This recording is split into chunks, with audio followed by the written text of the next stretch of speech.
Game number one, the Captain's Clash, ladies and gentlemen. Dragonshire is our first map in the best of three series. We are in the round robin phase, the group stage. By the way, I previously said that there's like two groups. My bad, there is one group and we're playing the round robin out in that group only.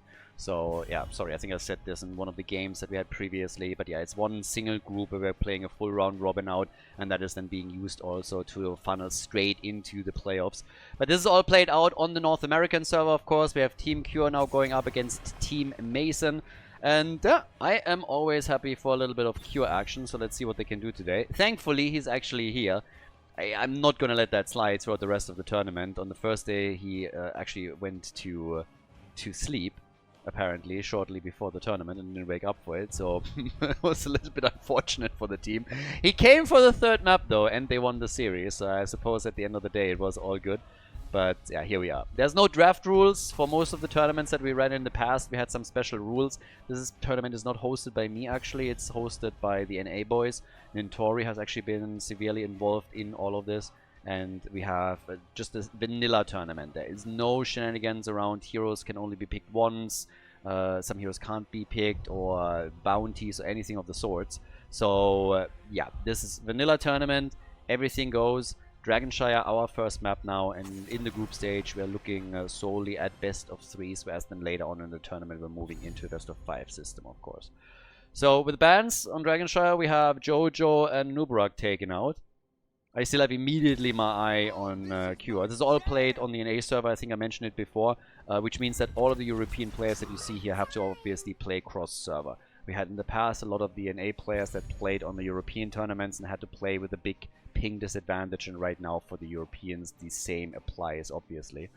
So Brandon gets Diablo for himself, and we have Valamar with Brightwing, as Viriday locks in Lucio. Team Mason has been very fond of the double support with an Uther main tank, at least in their previous series against Nintori's team. Oh, and now they're taking a card out of the European book, Dinos in particular, as they're locking in Zagara for Dragonshire, with a fairly high priority here. She can be fantastic, but she is also very much on the squishy end, so make sure that you don't have a hero on the other side that jumps on her like Genji and can take her down quickly. So, yeah. Anyways. Now, with the final bans coming through, we have Garrosh eliminated first. I want to see something special from Kure here today. Maybe get that Tracer back in that he already busted out yesterday.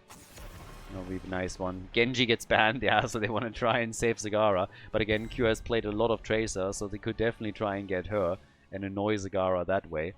Obviously has to be a little bit careful when she dives into deep against her, but hey, still. Can definitely work for them. So, with that... I mean, Maiev, you could... Maiev is already bad, but yeah, never mind. Maiev is already out. But yeah, Tracer definitely still an option for them. Has been played a lot here also on Dragonshire, so we're getting... Dehaka and Falstad. Double Global. Yeah, that's something that actually Team Mason, I don't want to say they struggled with it necessarily, but they themselves have played very few globals so far here, and they struggled against opponents that were able to execute a very strong meta style. So, could still be that we are now seeing something from Team Kure for that very reason, that they already identified that and said like, hey, wait, if they are having trouble against it from other teams, we could do the same. And all of a sudden, random Arthurs and Thrall. Okay, so Thrall, Arthurs, and Hog at the front, making Zagara the only range damage dealer. Interesting. Brightwing is in as well. So we have triple global, basically. But what does that leave us with for Kure? Is he now changing his plan a bit? What he's gonna pick? Final choice, Dragonshire is the map, and we get Mephisto. Alright, that is going to wreck the melees a little bit. First map in the best of three series, ladies and gentlemen, let's go. Game number one. We on Dragonshire, everybody. And on the left, we have Team Kure, with Kure on the side lane, playing the Haka for the team. Bloodcool on Mephisto, so Kure swapping roles a bit since we're going into mages this time. Brandon on Diablo, we got Fuzz on Falstad, and Valamar on Brightwing. On the right side of the map, Mason Blaze with Thrall for Team Mason. We have Roger on Zagara, Veriday on Lucio, got Filth on Arthurs, and Albatox is playing Hogger. Can I just say that Albatox is just an amazing name for an account? Absolutely, I love it. This is pretty good. I like it. It's a nice little pun that they got there, and definitely works for me. So, I actually like, I mean, honestly, I would love to see more Arthurs. I would love if Arthurs was just generally a little bit stronger. I think he can be quite fun, and having him, so to say, at the front as that massive bulwark is always pretty entertaining. But if he really can dominate here, it's a very different question now that the focus shifted a little bit from what I assume was initially planned for the blue team, and then taking Mephisto. I don't think that they plan to take Mephisto right away. They let the timer run down on the last pick, and it also fits this extremely well against the triple front line.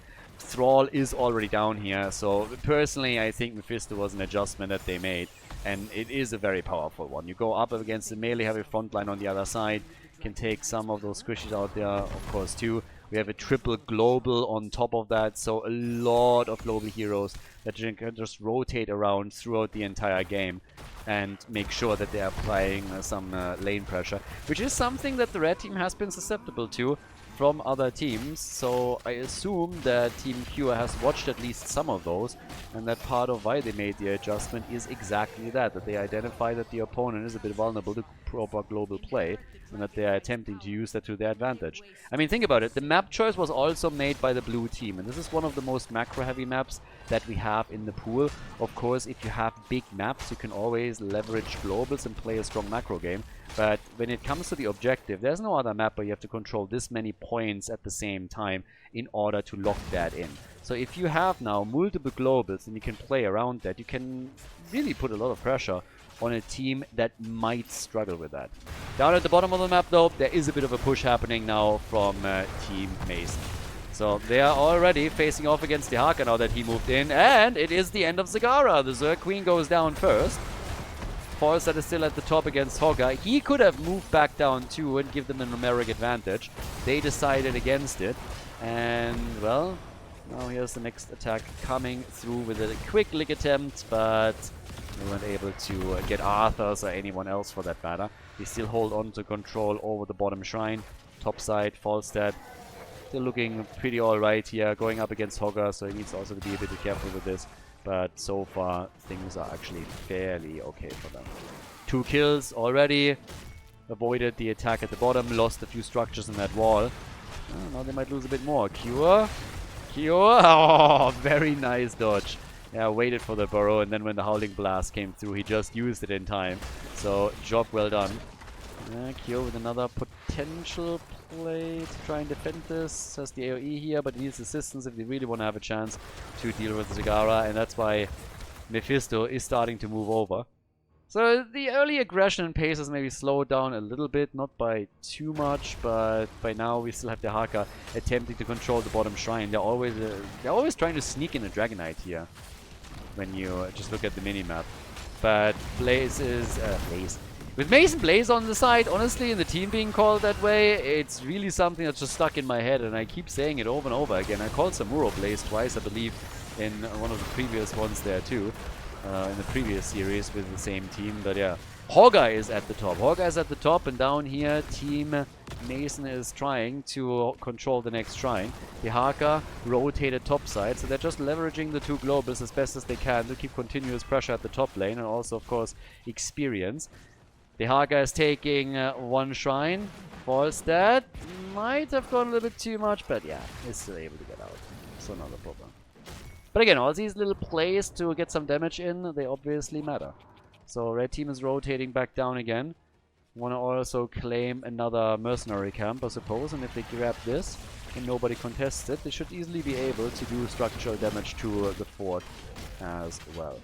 So, all the way up at the top, Albatox, now that has limited vision on what's going on, is playing this very safe, so they're not really eager to fall into a trap and then lose a hero here.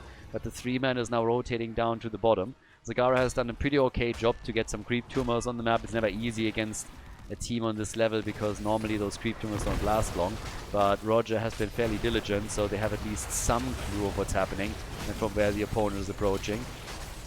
The attempt to shield the fort is of course still ongoing, but the red team is still doing okay pinning them down here. Falstad and Hogger have now started to rotate between the lanes to make up for for another hero to be part of that rotation. The 4-man is just in full-on battle mode down here, but Falstad makes it a 4v5. Now they have to win it. Hogger is retaking the shrine up at the top, and Falstad is the first one to fall, but they're at least able to get a counter kill against Arthas. There is a chance to grab a Dragonite in the middle of the map, I suppose, or at least there was for a moment, but Hogger wasn't able to get there quickly enough. Blue team still retaking the control over the bottom shrine and therefore denying the objective for now. But it's a nice back and forth here. A little bit of an advantage with the kills and also the level 10 ability for Team Kure, but they're not that heavily ahead. Dynamic usually shifts after heroic abilities are becoming part of the game. So this might be where things are starting to change slightly. But yeah, we'll see. Big lick against Hogger. Shouldn't really lead to anything. Still a camp to be taken over on the left side now too.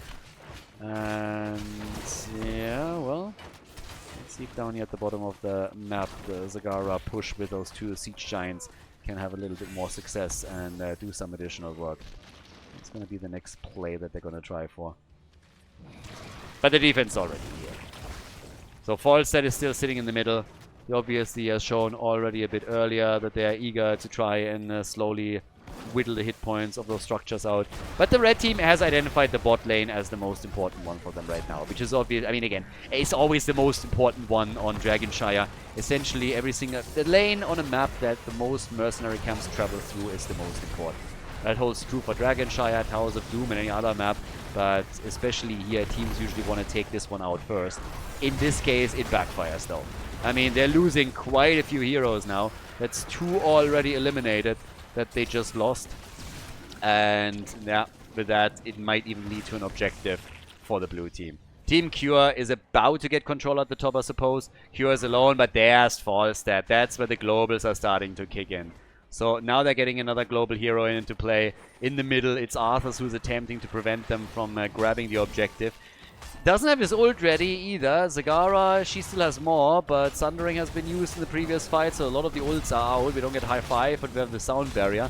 But for now, level 13 is inching just a bit too close for comfort for the blue team. So we have Team Mason pushed back, the red team in trouble, as Arthas gets licked and killed. Zagara at least able to retake the shrine at the bottom of the map. But it's still a fact that the blue team is now getting closer and closer to lock in the first Dragonite of the game. Red team is desperately trying to buy themselves some time. First of all to get a level 13, but also to get Arthas back into the game. Yeah, nice attack attempt here, but Hogger likely gonna fall. Hoarder pulls out and makes... No! Hogger dies! Oh my god, that's a shame. That is really a shame. That would have been pretty awesome if they could have made that play here. If he got out in that spot, oh, that would have been so good.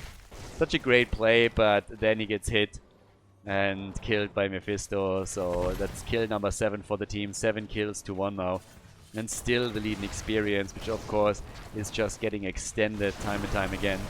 Damage output is the highest for Thrall by quite the margin. He's at 25,000.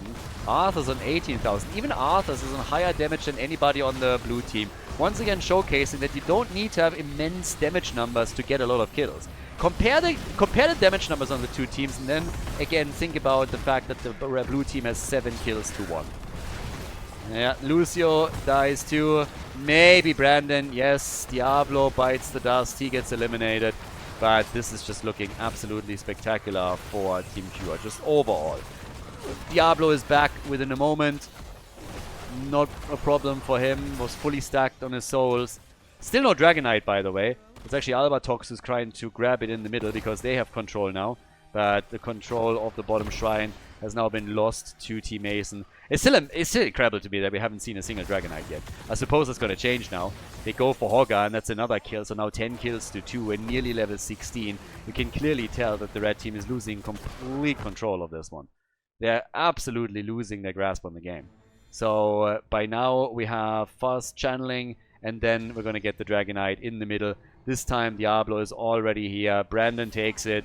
There's nobody to deny it.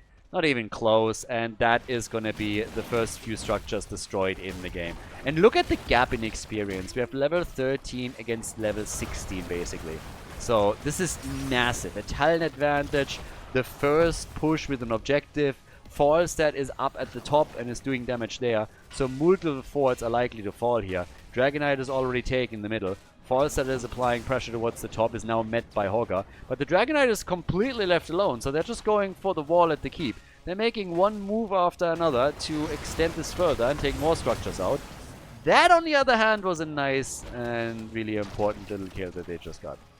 So, yeah, that one was well done. Being able to grab that was sweet. That actually puts them into a spot where the Dragonite will have to retreat, or Diablo is in danger of dying again. So Dragonite already on his way back. And yeah, is able to survive. And we'll see if they can do a little bit more with that. I mean, I don't want to call it momentum or anything, but at least they were able, you know, to get that one kill, shut the aggression down a little bit, and also ensure that they're not losing too much. They haven't lost the fort at the top. Yes, they lost the wall and also a couple of hit points on the keep, but technically there's still only one fort down, which isn't too horrible. I mean, I've honestly seen a lot worse here. Then again, the Haga's now coming in. Yeah, Mephisto! No! He's gonna wreck them! Mephisto with the damage already here. Arthas is down. Zagara is down. They nearly lost the third one here too. Yeah, boy oh boy. They're starting to get a little bit wrecked. And there's the third one falling. So Thrall goes down as well. He dies. And that's just bad news now. All the momentum is in the hands of the blue team. 18 versus 16 the levels now. But they did so much damage here. And now they're just moving through the bottom of the map. They're going through the red team like hot butter through cheese. One hero after another falls. And they're just getting big, big numbers out through all of this. So yeah, 13-3. Now the push for the keep at the bottom of the map with at least the two mercenary camps that they have. At the top, we got Falstad still doing his thing and pushing the next camp out or defending against it. But the entire blue team is now rotating around. They're clearly hunting structures down. They're clearly trying to take as much of this out as they now can. And yeah, they're waiting for level 20. They're 10 kills ahead. Looking absolutely fantastic. Taking one after another. That fort should fall too. Red team is throwing everything against them in an attempt to defend. And to be fair, they might be 3 levels behind, but they are at least on the even talents. So this is a fight that they really want. Dropping the more to try and battle that out. Sundering is out too. Trying to get that kill. Arthur's low gets saved there. Good ult also from Lucio, but they're still losing ground. And here comes a potential kill on Thrall as we have Mephisto again engaging. Thrall already gone. Arthur's on the run down here. Might just get a kill against Falstad. Hogger down, and there's Arthur's also getting soloed. 3 heroes again dead. All of the walls are about to be broken. We have catapults pushing in too, so level 20 is on the way as well. Bloodcool is sitting right there doing this work at the top side keep, and Diablo is going for the next objective. Dragon Knight number 2 for them, and more momentum in their hands. Right now we're looking at level 20, 16-3 kills. 20-17 on the scoreboard and levels, and look at the damage. They're still behind Zagara, but they have caught up quite nicely. Falstad, Mephisto and Diablo, both with all 3 of them with fairly decent numbers here. I've gotten a lot out actually, and yeah, are still doing work now through the bot lane, taking first the keep out, and of course aiming for the core with this one too. Anything else would be a little bit of an insult. I mean, right now you have so much momentum already just pushing through this. If you don't go for the core directly, then something is clearly wrong with you. They are also able to take Arthur's down again, so that's the front line once more going missing. They also have only 2 heroes still up on the map, and the core is going to go down. Team Kure takes the lead in the best of 3 series. Well played by them. Dragonshire map number 1 ends up in their hands. So, yep, they go for the advantage in the series. GG. Before we head into game number 2, make sure that you subscribe to the channel if you haven't done it yet so you don't miss out on any future content here on Khaldor TV. Battlefield of Eternity, map number 2. Team Kure has the lead. Team Mason. Oh, actually, they switched the sides again. So, yeah, apologies. I have to adjust the scoreboard here. They were pretty diligent around that initially, that they always made sure everybody was on the same side from game to game. But apparently this time they decided to swap it up. I actually thought that Mason was doing that already earlier, but yeah, apparently I'm mistaken. So now we swapped that over. But Kure's team is obviously ahead. Now, either way, we are on map number 2. Kure is in the lead, heading into Battlefield right now, and that's the chance for the red team, or sorry, for the blue team now, to try and turn this around, force game number 3, and see what they can actually do there. So, yeah, last map I find spiraled a little bit out of control for them. The triple global that we had for Team Kure was definitely playing a bit of a role in that as well. We had really nice moves from one lane to another consistently to create number advantages and just like chase some heroes down. And yeah, Team Mason could never really leverage Zagara enough to just barrel to that bot lane, for example. So after we finally had the first couple of Dragonites, it fairly quickly escalated. But I mean, the game experience was what at the end? 3-4 levels, something along those lines. So, but yeah, either way, now we have Hanzo and Sylvanas banned out. BOE obviously always requiring a little bit of a different style here too. We have Sergeant Hammer banned out. Vala is still up. Still be played here, of course. Li Ming up. When we're talking about damage dealers on the map, we could go full mage with Chromie as well. Jimmy, again, if he gets played, then it would be here, with Exterminator as his level 1 talent. But yeah, let's see what they're focusing on right now. Yeah, Li Ming, wow, they're really banning most of the heroes that you would typically see as damage dealers on the map. So that makes Vala even more attractive. But they go Uther first. So Uther as a potential main tank once again, also picked by Brandon here. That already indicates that they want to go for double support. So that leaves you with Vala and, of course, with Sul'jin. Vala's, if you go for a double support here, then you either want to play Vala or you want to play Sul'jin. I suppose you would prefer Vala in most cases, but if she gets now taken away by Team Mason, and she does, I think there's a chance of her getting to see Sul'jin. Vala and Stukov, the weapons for Team Mason. And then, of course, the question that comes immediately with it is, arrow build, because you want to focus on the Immortal, or are you going to auto-attack with a second support behind it? I think Sul'jin gets banned if they don't pick him here. So, if they don't take it... There he is. Alright. Sul'jin is in. Yeah. Nicely done. Blaze Sul'jin for them. So, we are going to get a second support. Very likely. And I suppose that we're going to get a solo support Vala with an arrow build for Team Mason. But Sul'jin can be terrifying on this map. Especially if you bring this into a late game situation. I mean, late game for Battlefield of Eternity. It's not really a map where we see a lot of 30-minute games. Just saying. But Sul'jin can still stack pretty well here. Also depends a bit on what exactly the blue team is going to pick for the front line from here on out. Oriel gets now banned out, so obviously they are realizing, hey, there's a second support coming. What is something that we really don't want to deal with? Oriel with her whip, with the extra protection for Sul'jin, is something that they apparently don't want to deal with here. Especially, of course, Aegis that can be used to as a bit of a panic button as well. They already have Uther to contest with in that situation. And... show me what you got. I want to see that front line.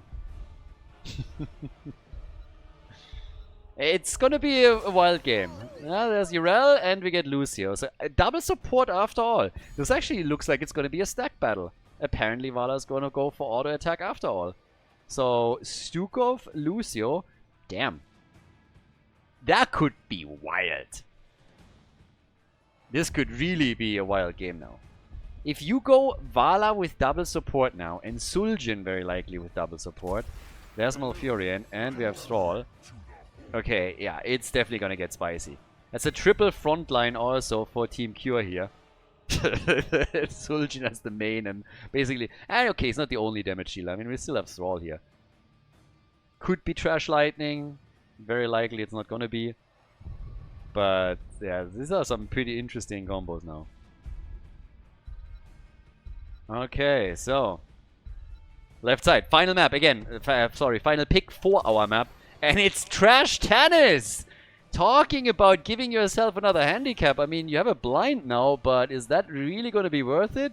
And the answer to that is, of course, nope. So, not so sure. Game number 2, everybody. Battlefield of Eternity. Let's go. Game number 2. Okay, on the left side in blue, Mason Blaze on Stukov. We got Viridio and Lucio. Roger on Vala. Got Filth is playing Artanis, and Albatox on Urel. As over on the right side of the map, we have Team Kure with Fuzz on Soljin, Kure on Uther, Valaman Malfurion, Brandon on Thrall, and Bloodcool is playing Blaze. Thrall is, as expected, going into Rolling Thunder. I would have loved Trash Lightning here, but we don't get that.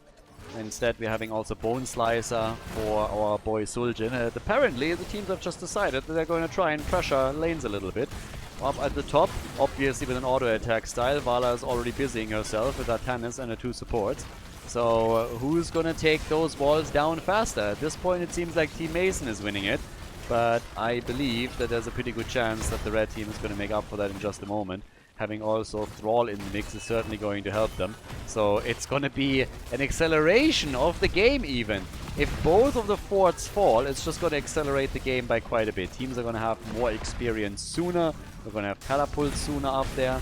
The fountains are going to be removed. So if they're both able to pull that off, then yeah, it will actually be pretty interesting, because an accelerated game with 2 heroes that would love to stack and go into the late game, that's quite something. 1 fort down, second one eliminated. Yeah, and off we go. Quite the start. We go for a trade, so they're just base racing a little bit as it begins. And yeah, consider me intrigued. Very intrigued, actually. Who is going to be able to claim it here? Right now, yeah, the attacks, they still keep coming. Albatox, for example, only just sitting tight down here in an attempt to hold experience for himself. Not a lot of stacks also for Suljin. I mean, that's one problem that both Vala and Suljin now have. If the game plays out that way, and there's not really a whole lot of a laning phase happening, then they might not be able to get their stacks the way that they wanted to. Kure on Uther, not really his typical role. He's also getting attacked here. He's still fine in that situation. He's able to get out. Could have been a kill. Would have been the first one of the game. And now at the bottom of the map, the same continues. They're taking another tower out. It's going to be quite the game. It's going to be a very, very interesting match between these two. And also, of course, a question on how much can Suljin, or Vala for that matter, actually do in that environment. That's going to be the next big question. How many stacks are we going to get from them? So, yeah. We'll see, I suppose. Anyways, for now, we have at the bottom of the map still the team pushing a bit. Camps have been taken. So everybody is just making their play there. Take a couple of camps, make a few moves in an attempt to prep your shaman camp for the first objective.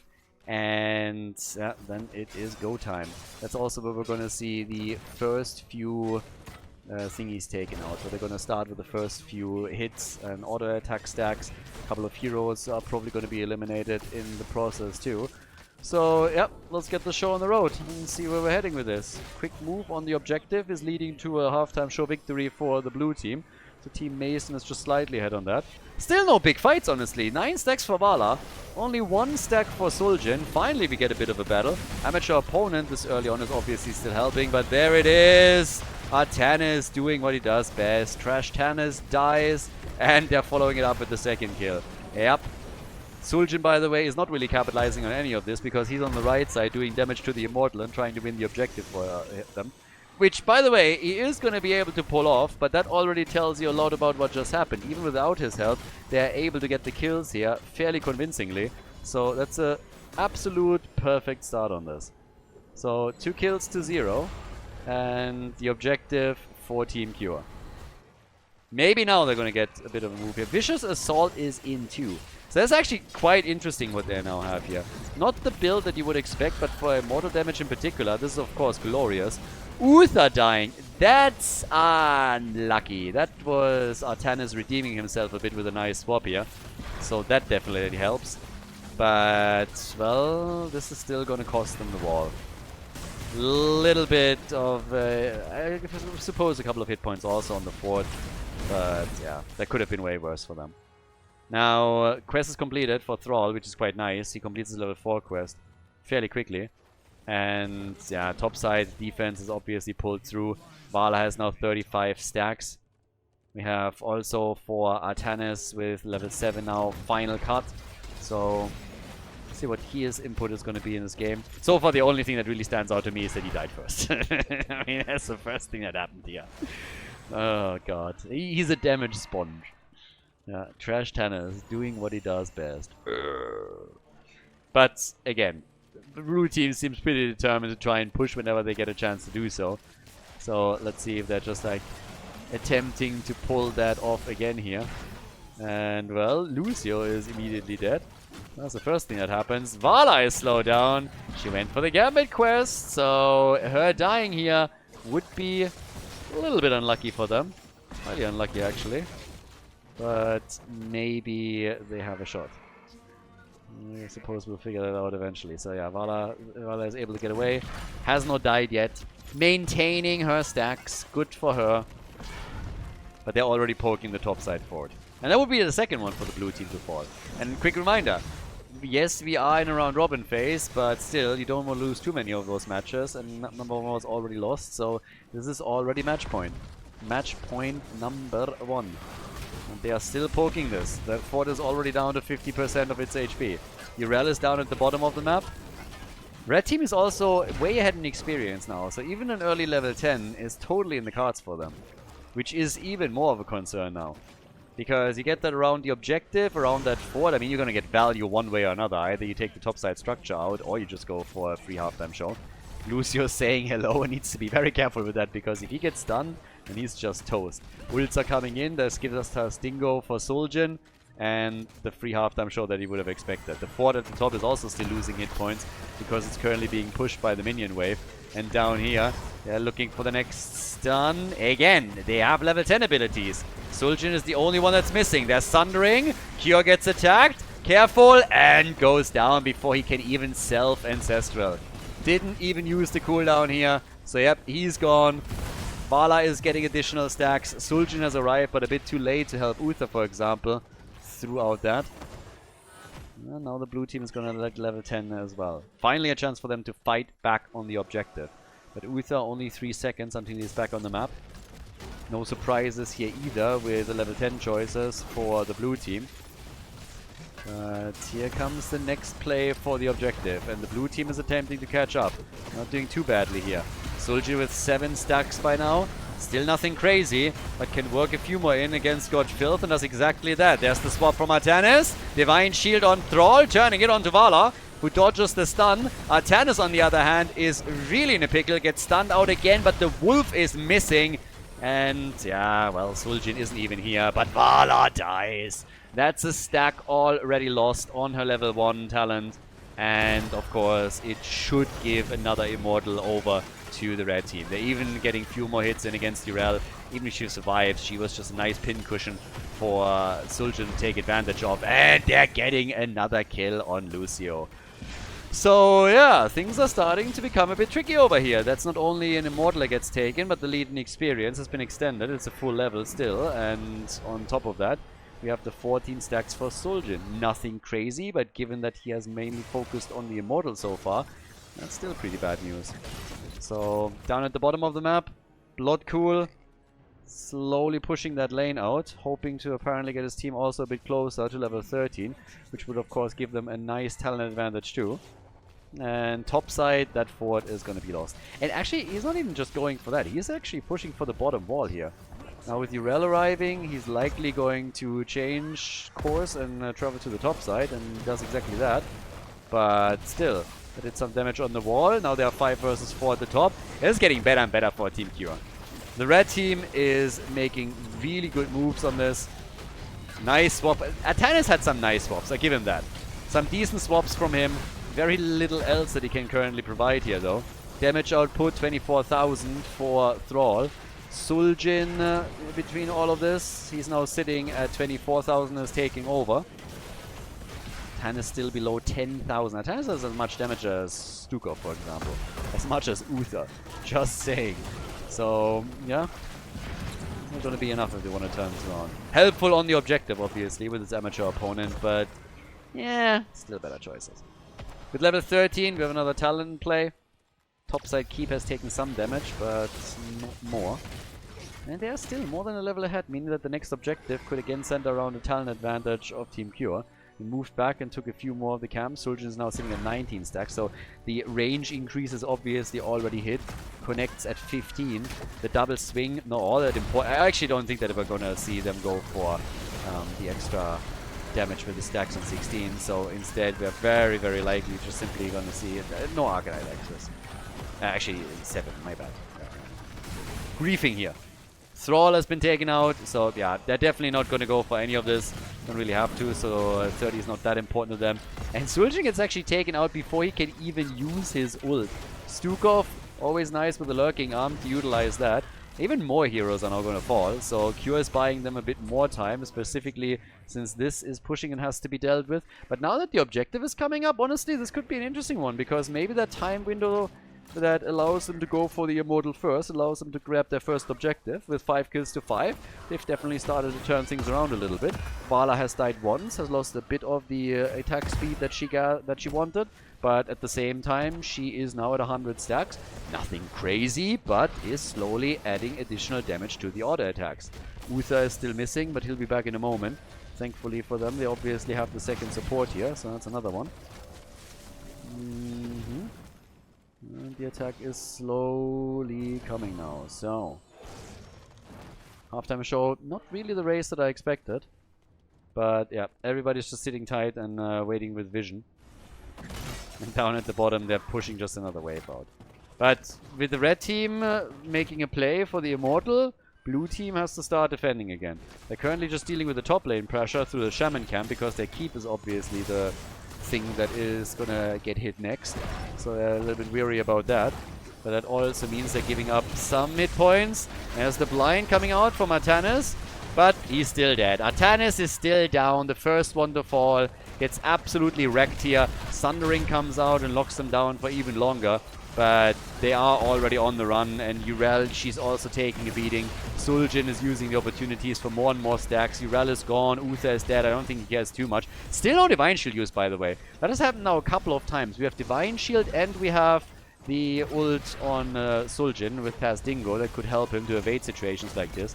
You have obviously stuns and also lurking arm working against you, but it's still kind of telling that this is now, I believe, the 3rd time that this has happened, where a hero died and didn't have either the time or the opportunity to use this panic button. So that hurts. Yeah.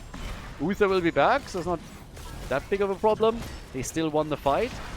They are also about to win the objective. Or are they? Well, Sul'jin again! Again no ult! I mean, have they kind of made a bit of a pact here that they give themselves a handicap? No R buttons are allowed? Are there a couple of broken keyboards in play, or what's going on with this? I mean, this is now the 2nd time that Sul'jin died without using it. It's the 2nd time that Uther died with it. I mean, yeah, there's a Divine Shield, so apparently the button still works. That's good news, I suppose. The bad news is that they are not using it often enough. But, yeah. So, 16 soon for the red team. But, quick reminder, we had a lot of comeback games in this tournament so far, and also a lot of games where a team kind of threw a little bit. And there might be a chance for the red team to do the same thing here. So far, they looked fairly strong. Very stable and played a solid game. But now things are currently changing a little bit. 7 kills to 7. The objective's still locked in, but how much can they get from it? They have the well, they are not going to have the talent advantage for defense. Once that they're there, it's going to be gone. 43,000 damage for Thrall, 40,000 for Sul'jin. Vala at 38k, now is Manticore up as a level 16 talent. And there comes the swap, they go for Uther, and he's dead again. At least Sul'jin gets some neat swaps through. Gotta hand it to him. Those are pretty nice. The keep is still under pressure. That's not going to change anytime soon. And the red team, they're still willing to sit around, but they're now slowly making their way back out. Couldn't take the keep down. After Uther fell, that was kind of a given. So kudos to Team Mason. One nice defense after another. They're always able, when it seems that this is going to be the final straw, to somehow avoid losing their cool. And then they bring it back with a nice fight. They get a kill. So, not too bad. But again, 30 stacks now for Suljin. Meaning we get a double swing on the axis. Down here at the bottom of the map, still only 2 defenders, actually 3 now. Suljin, oh, and they get the big hits in against Lucio. Damn, that Sundering was perfect. And there's Artanis dying again. I mean, just as I praise them, they're going down in flames. 4 deaths on Lucio, 3 deaths on Artanis. Only Uther died more. Uther doesn't really seem to be Kure's hero, if you ask me. That doesn't seem like a good match. Never thought it would be, honestly. I mean, I guess Kure can essentially play every single hero here, but I'd rather have him on Tracer the next time. That seems to be more his thing. Give him something that is a little bit more agile and can just zip out of fights. 150 stacks now for Vala, so she's on 3 rewards now for her level 1. But they are losing a lot of ground with this now. More and more as we speak. I mean, we just look at it right now. The keep at the bottom is gone. The keep at the top is taking damage early. Another camp gets taken. The lanes are pushed back against the blue team too. So they're losing a lot there as well. There's every single play that's being made there. They're starting to fall a little bit farther behind in all of this. But yeah, next Immortal is up, and this is one where you kinda have to try and win it if you're the blue team.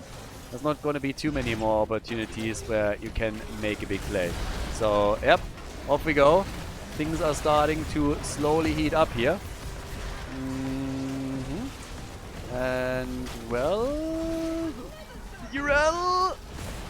The ult is out! She's gonna die! Oh! If you would have just gone for auto attacks there, I think you would have. She would have died. You would have killed her. But Artanis is dead again. Yeah, not viable after all, and they're just murdering them. And by the way, while all of this happens, there's a big push through the top with a double camp that will eliminate the keep now.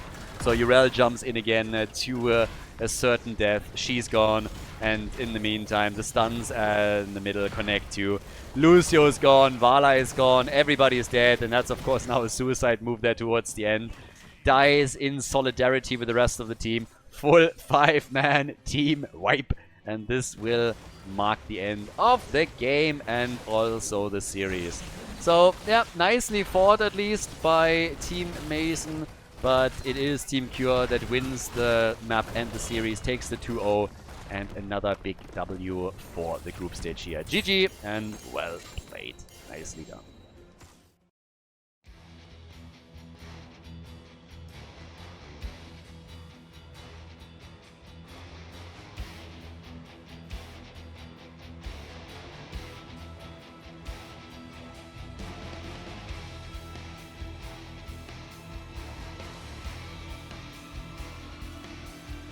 Thank you everybody for watching the video today. I hope that you enjoyed the show and the commentary. And keep in mind that the spoiler protection that is going to run for the rest of the video is made possible by all the support on patreon.com. So guys, if you want to support my work, if you want to help me start new projects and keep the spoiler protection in place, please consider heading over to patreon.com/Khaldor. There's also a link in the YouTube description and check that out. Thanks in advance, and see you guys next time with more esports coverage here on Khaldor TV. Have a great day.